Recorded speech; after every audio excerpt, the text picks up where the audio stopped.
Hi, everybody. Happy Monday. I am here with a reading progress update slash wrap up for the first week of November. So these books were started in between Halloween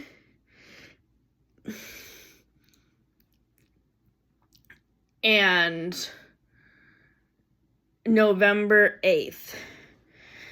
Some of these books are rereads. Some of these books are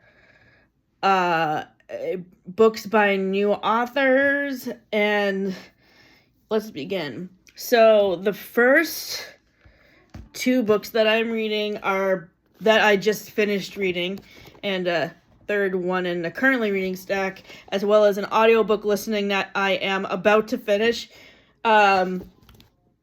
Jenny Colgan is my favorite author to read during the holidays. All of her books are set in Scotland. Her most recent release, The Secret Christmas Library, is set in a dilapidated castle in the Scottish Highlands.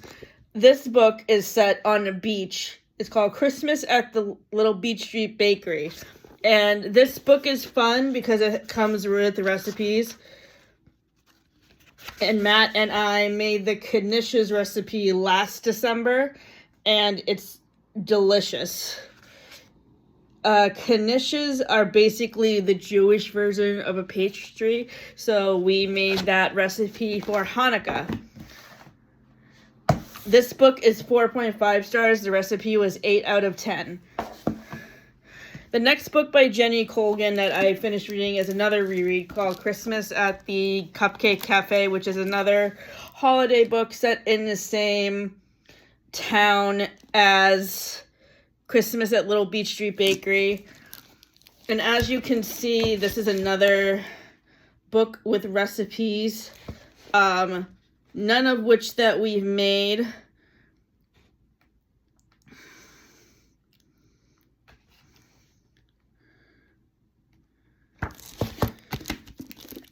The next book that I finished reading is Summer in the City by Alex Astor.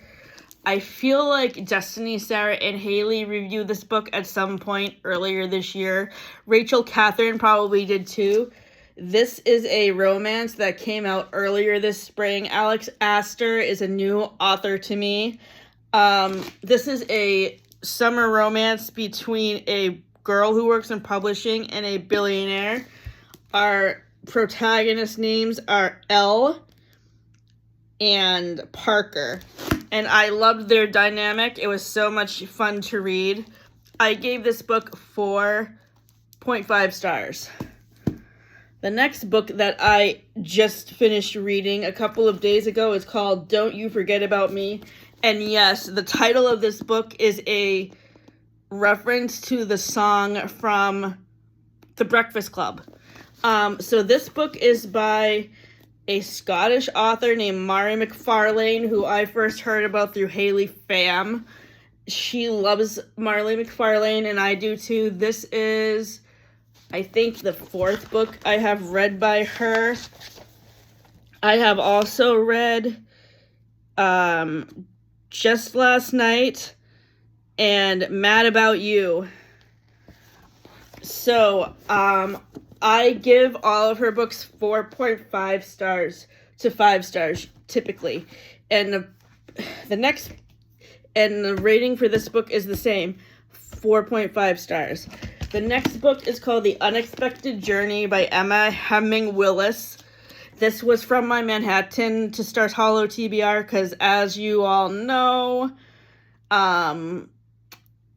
Bruce Willis was on Friends in season 6, where he plays the dad of Elizabeth, who is the student that Ross dates.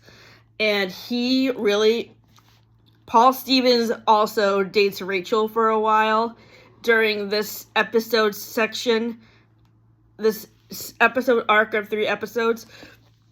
So this is Emma Hemming Willis's memoir about how she has gone through the journey of caring for her husband, Bruce, who was diagnosed with frontal dementia 2 years ago. And I have been following this story as somebody who has had 2 family members die from Alzheimer's disease. So I can relate to what the Willises are going through, even though I have never met this family. I just know of them because Demi Moore and Bruce Willis were both actors in the 1990s and 2000s. Aside from Friends, I can't remember what movies I have seen with Demi Moore in them, but Bruce Willis, for those of you who remember, was also in the movie The Sixth Sense, which is a thriller movie with Haley Joel Osment that came out in 1999. So this book also has a recipe in it for protein balls, which we made yesterday when Kathleen came over to watch One Tree Hill. This book has I will recommend this book to anybody who I know who has a family member who is dealing with dementia, because there's a lot of good reflection pages that you can fill out in this book about your journey with how you are doing with caring for your loved one with dementia, and also what you are doing to care for yourself. Like, let's see, what's a journaling question that's in here that I can provide for you with an example?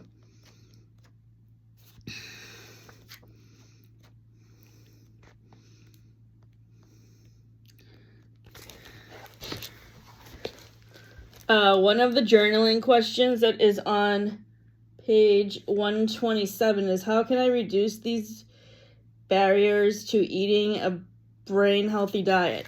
So basically, I mean, I can probably answer some of these questions by myself off camera, because I have to do some reflecting of what I'm eating in order to plan out how I'm going to improve on my diet next year. This book gets 5 stars, and I think people who are caring for a loved one with dementia will really gain a lot out of it. And the recipe that is mentioned on page 108 gets 10 out of 10.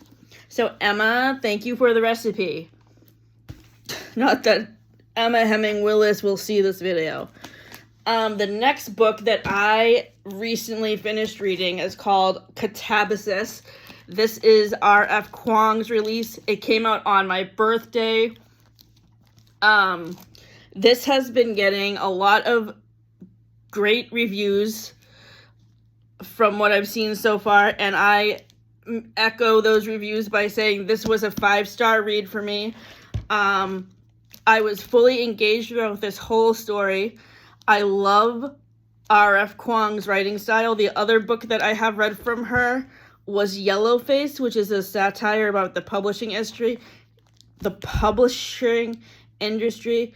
This book is a dark academia book that is a retelling of Dante's Inferno, and it focuses on 2 main characters named Alice and Peter, who go to hell to track down their teacher who recently died, so that way they can finish their thesis. R.F. Kuang is an amazing writer. There's a lot of commentary in here about disability, because Peter, our male main character, has Crohn's disease, and R.F. Kuang dedicated this book to her husband who has Crohn's disease. So this is a own voices story, because R.F. Kuang is a Chinese American who went to Yale. This book takes place at Yale University, like Ninth House from Leigh Bardugo, and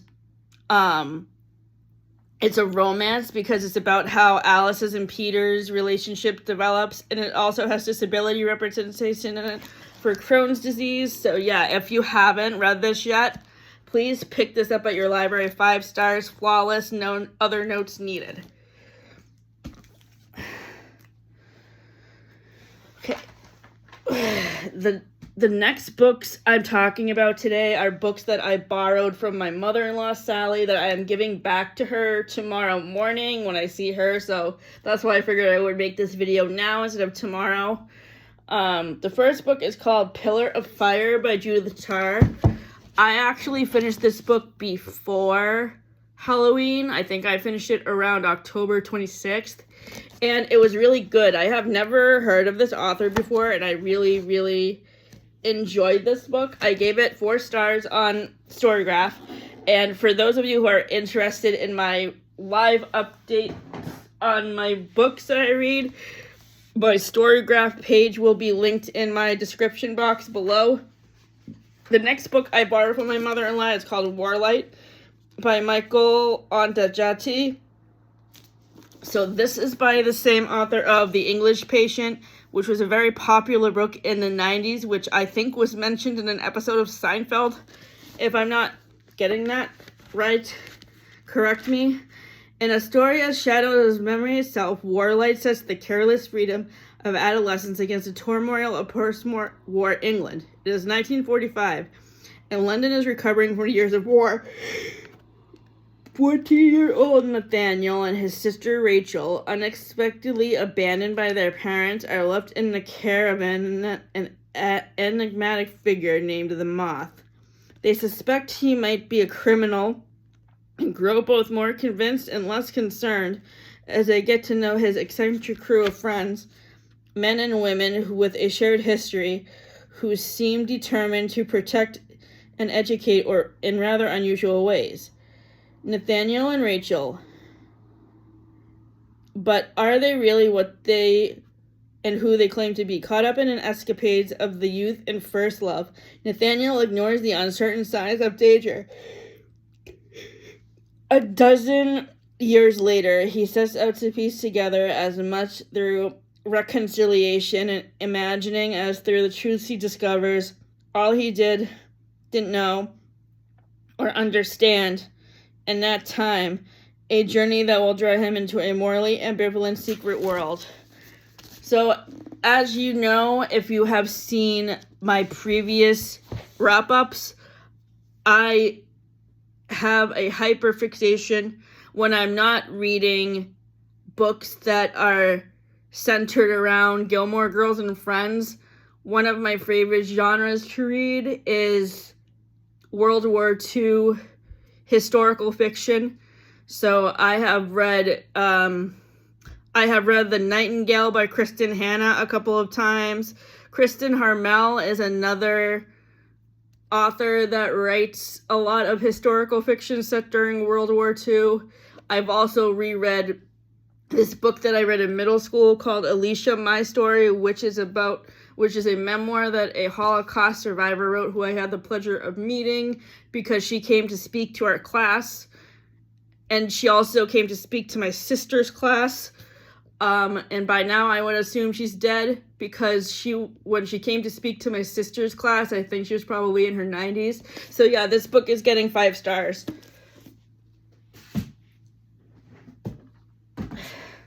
The next book that I'm reading the next book that I read that I borrowed from my mother-in-law, Sally, is called Daughters of Sparta. This is a historical fiction book that focuses on the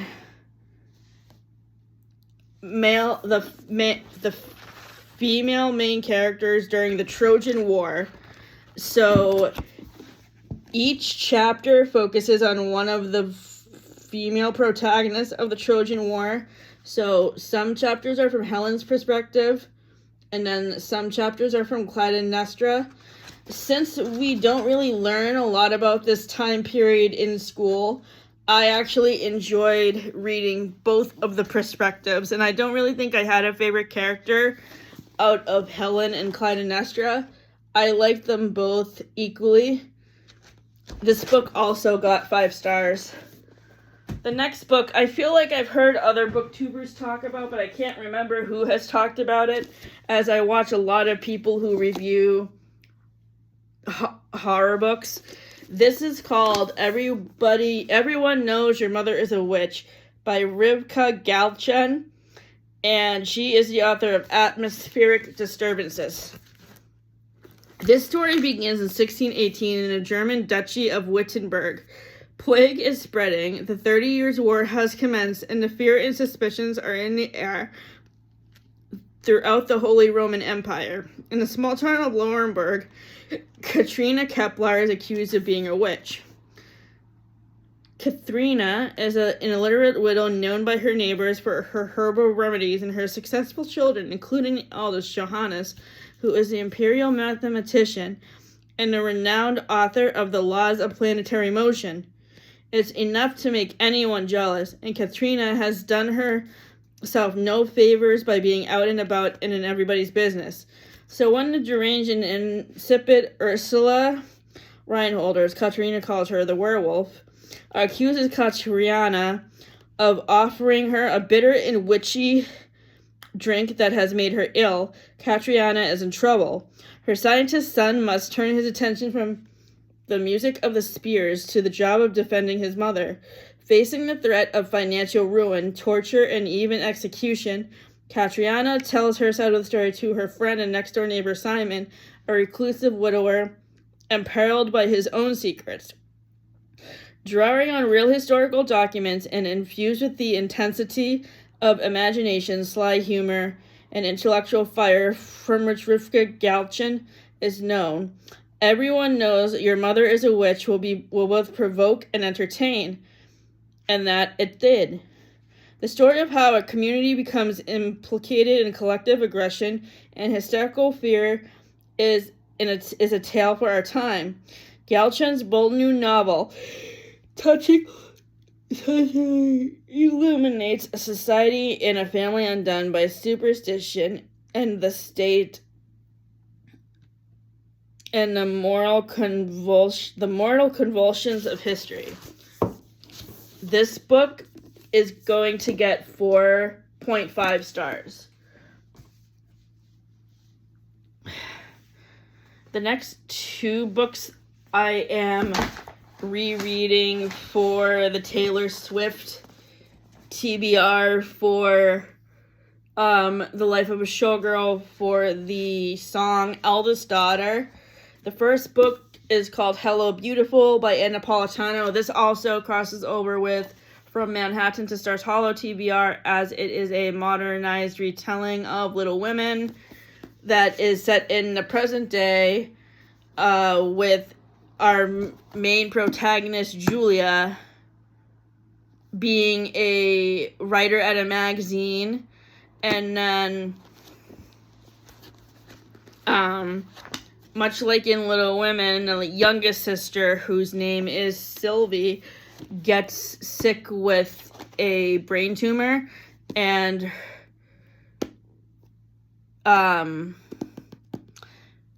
Julia's husband, William, takes care of her. And yeah, just like in Little Women, when Beth gets sick, that part of the story is really heart-wrenching.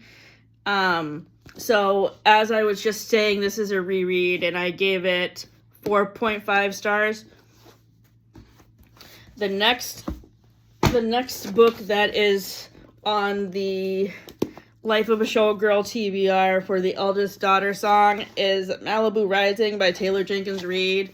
Kathleen and I read this earlier in the spring for our Mother's Day episode of the From Manhattan to Stars Hollow TBR podcast.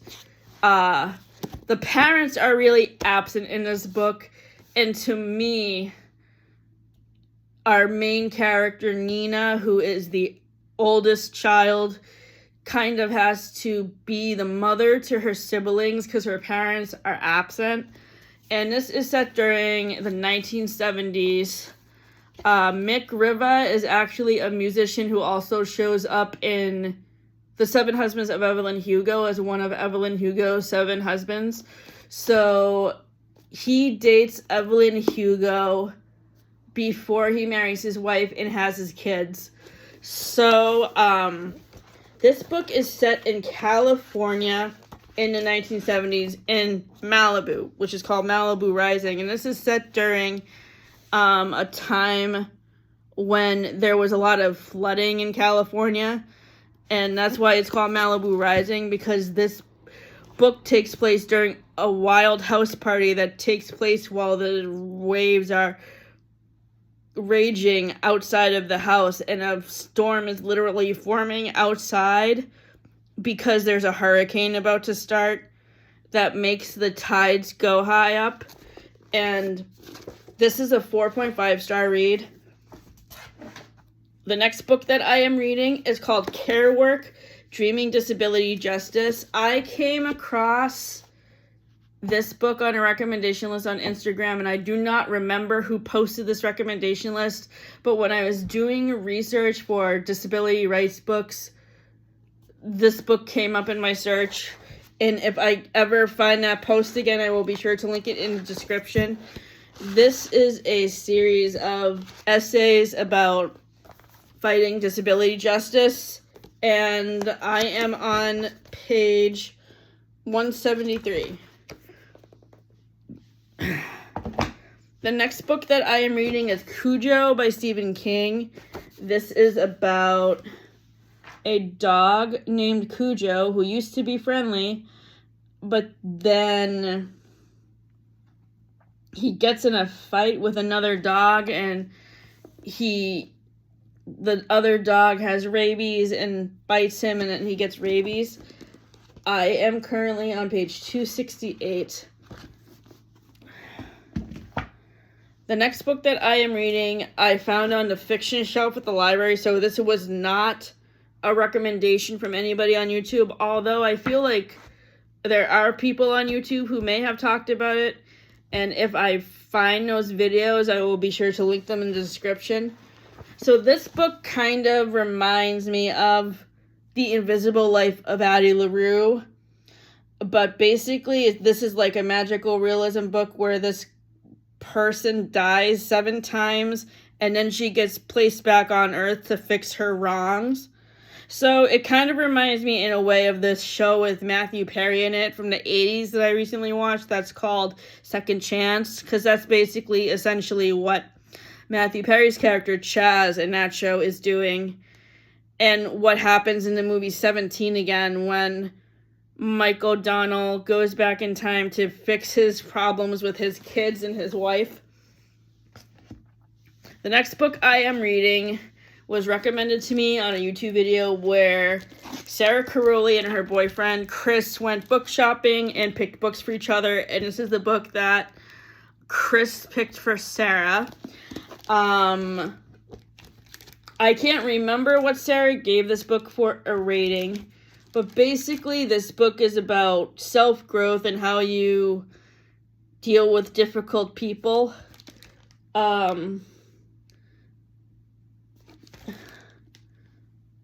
Okay.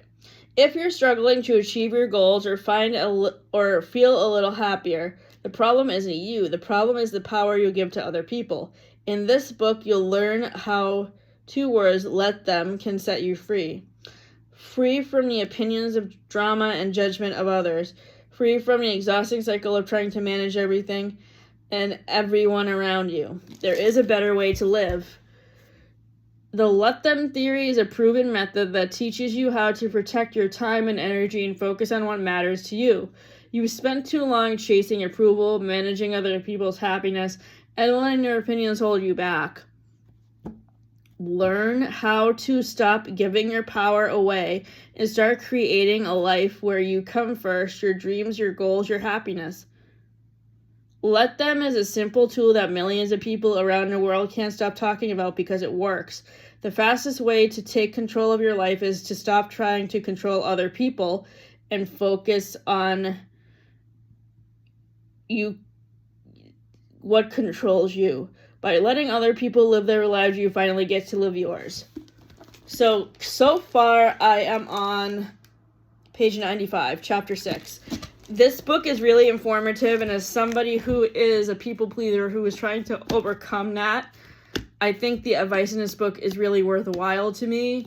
And this was not initially on my Friends and Gilmore Girls TBR, but the character on Friends, I think this book would be good to read if she was actually a real person is Monica, because she is constantly, like, planning parties for her friends, and, like, they almost don't seem grateful sometimes. This is especially shown in the episode, the one with the late Thanksgiving, where Monica and Chandler are trying to, hand over hosting Thanksgiving to one of their other friends. And the thing that pisses me off about this episode is how Monica and Chandler are being open and honest with their friends about how they want somebody else to host Thanksgiving because they do it all the time. And Ross is saying to Chandler, "Oh, are you sure you're saying that? Or is Monica really saying that?" And Chandler's like, "No, we made this decision together." And then Chandler, Joey, Phoebe, and Rachel pretty much disrespect Monica and Chandler because Joey and Ross have tickets to a hockey game. Chandler says no because he has to help Monica cook. And then Rachel and Phoebe enter Emma into a beauty pageant, and then they all end up being an hour late for Thanksgiving dinner, and Monica and Chandler are rightfully really mad at them for being late. And this episode ends up really happy because Monica and Chandler find out that they are going to be adopting a baby. So that's one of my favorite Thanksgiving episode of Friends, because basically of the ending, not of how the rest of the characters treat Monica and Chandler. That makes me want to punch a hole in the wall sometimes because of how angry I get at them for treating them like that after Monica basically bends over backwards to host Thanksgiving. And every other season of the show, from the very beginning of season 1, when they have the Thanksgiving episode where they get locked out of the apartment, the one where Underdog gets away. The next book I'm currently reading is another holiday reread from Jenny Colgan called This Christmas at Rosie Hopkins Sweet Shop. This book was actually recommended to me last year by Emma Lynn at These Lyrics and Lines, who I can't remember the last time I saw a video from them, actually, so I hope things are going okay with them. Anyway, much like the other 3 Jenny Colgan books I talked about at the beginning of the video, this book is set in Scotland at Christmas time. It's set at a candy shop, and this makes me think of the episode of Friends where Monica is making candy to try to impress all her new neighbors. This book also comes with recipes, but we haven't made any of them yet. If we decide to make one, we might try to make the candied peanuts, because that seems like it would be easy to do, maybe to give to our friends and family for Christmas, but we have to still discuss that. I gave this book 5 stars. The next book I am currently rereading is called Dial A for Aunties by Jessie Q. Sutanto. I read this book for the first time last year at the request of my favorite YouTuber, Destiny Sidwell. I think she gave this book 5 stars. I gave it just about the same, 4.5. This is set... So the family in this book reminds me of Turning Red, the Pixar movie that came out in 2021. These are Chinese American people, and basically our main character,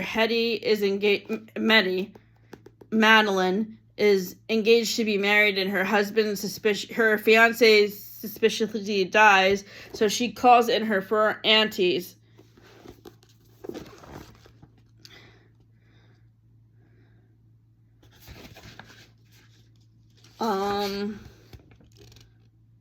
Big aunt, second aunt, and ma, and 4th aunt.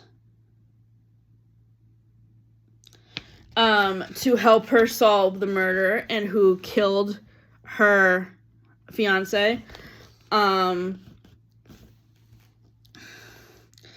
answer one of the discussion questions, Meddy feels a lot of guilt and responsibility to keep her mother and aunts happy, so that they are willing to forgo moving to New York with Nathan. Do you think that was right choice for her? What would you have done? So, yeah, Meddy is actually, she's like, I think she's in her 20s, and she's obviously trying to show she's a mature adult and break away from how controlling her family is. Sort of like in Turning Red, although in that movie, it's the mother who has the problem breaking away from her controlling mother. And the mother is kind of controlling too, but in a different way.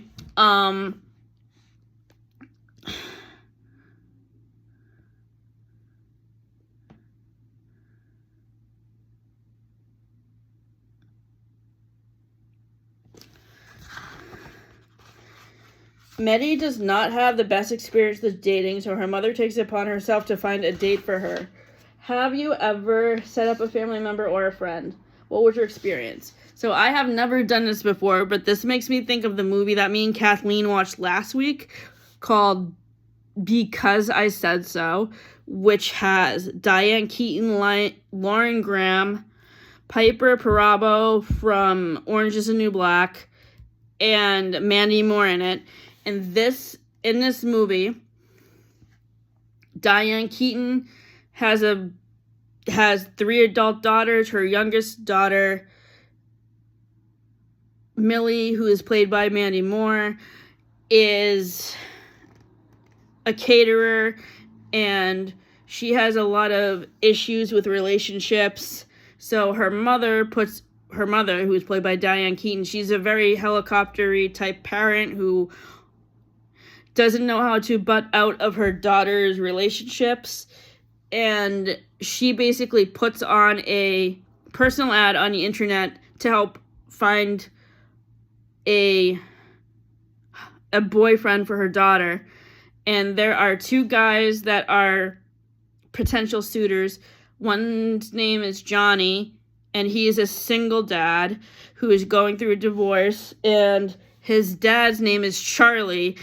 And he ends up getting into he ends up getting into a relationship with Diane Keaton's character, whose name is Daphne. And then we have Jason, who's an architect. He's played by Tom Everett Scott from That Thing You Do. And like, I was really rooting for Millie to stay with Jason. I'm biased to Tom Everett Scott, obviously, because I love That Thing You Do, but I don't really think that Millie ended up with either of them, and that was disappointing. And I really wish that Diane Keaton's character had not been such a meddler. That really made me upset, actually.